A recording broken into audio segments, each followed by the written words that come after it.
I am the Tofu Golem. Please enjoy the video. You begin by enabling Scribble and picking the right tool. Go to Settings, turn Scribble on, and make sure your Apple Pencil is paired and charged. This reduces lag. Once done, open your note, tap the pen tool and select Scribble mode so handwriting converts in real time.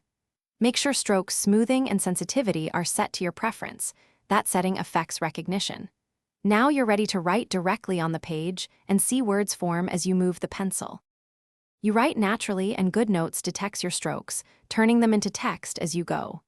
If you need edits, use the lasso tool to select handwriting, then drag to move or resize.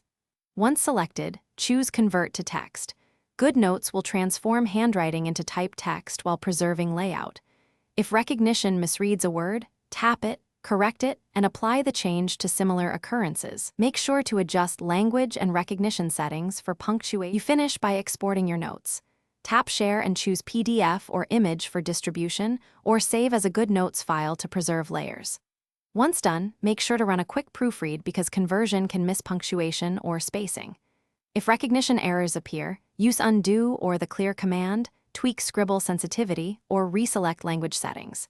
If problems persist, restart the app, update Goodnotes and your pencil firmware, and recalibrate input. That usually resolves stubborn recognition glitches. Thanks for watching. Consider subscribing if we helped you today.